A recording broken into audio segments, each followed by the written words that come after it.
Colonel Charles Pearson's column, also known as the Number 1 Column, was a diverse and well-equipped force during the Anglo-Zulu War of 1879. It consisted of approximately 1,200 men, including British regulars from the 99th Regiment of Foot and the Naval Brigade, as well as local forces from the Natal Native Contingent. The column was supported by artillery, including 2 7-pounder field guns and several wagons for supplies and ammunition. Their immediate goal was to reach the mission station at Eshowe, where they would establish a base. The journey was challenging, with rough terrain and the constant threat of Zulu attacks. The soldiers had to navigate through dense bush and hilly landscapes, all while staying alert for any sign of the Zulu warriors. On January 11, 1879, Colonel Pearson's column crossed the Tugela River at the Lower Drift.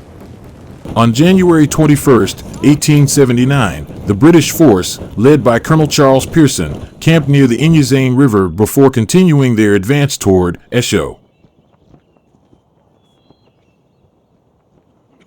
This location was strategically chosen as it provided a relatively flat area for setting up a temporary camp.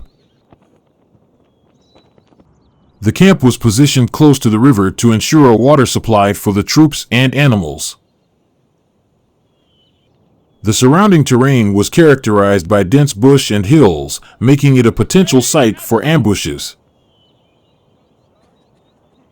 On the morning of January 22, 1879, the Zulu forces executed a well-coordinated ambush against the British column near the Inyezane River.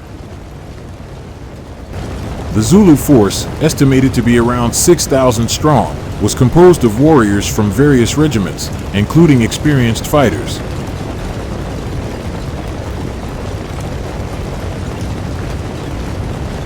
These warriors were organized and led by Zulu commanders who planned to use the element of surprise to their advantage. The Zulu battle tactics were highly organized, often employing the horns of the buffalo formation to encircle and overwhelm their enemies. The Zulus positioned themselves in the dense bush and hilly terrain surrounding the British camp. Their approach was stealthy, using the natural cover provided by the landscape to conceal their movements. The Zulu warriors took advantage of the high ground and the thick vegetation, allowing them to get close to the British without being detected. The battle began with intense fighting as the Zulu warriors charged at the British troops. Despite the surprise and the ferocity of the Zulu attack, Pearson's men quickly formed defensive positions. The Naval Brigade deployed 2 Gatling guns and 2 7-pounder field guns, providing crucial firepower that helped repel the Zulu charges.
The disciplined British soldiers, equipped with Martini Henry rifles, formed a defensive square and fired volleys into the advancing Zulus.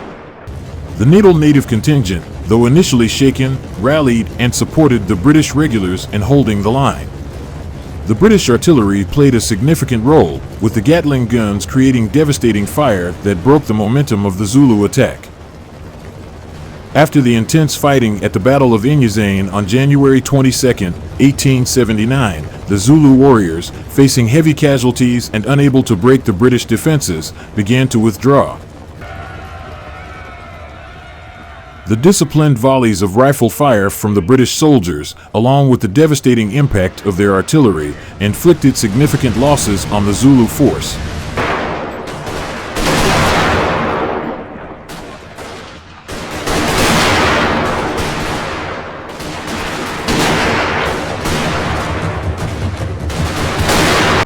Recognizing the futility of further assaults against the well-entrenched British positions, the Zulu commanders ordered a retreat.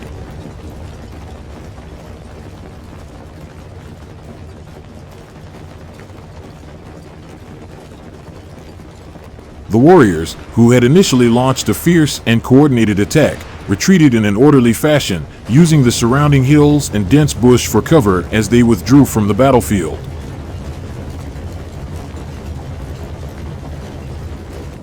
This retreat allowed the British column to regroup and continue their advance towards Eshowe, relatively unimpeded by further immediate threats from the Zulu forces.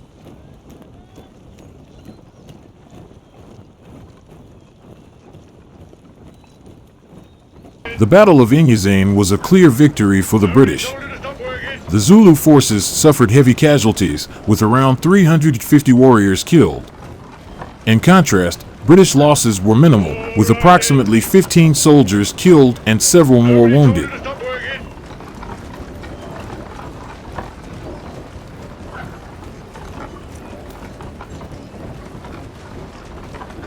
The victory at Inyezane bolstered the morale of Pearson's column and demonstrated the effectiveness of British military discipline and firepower.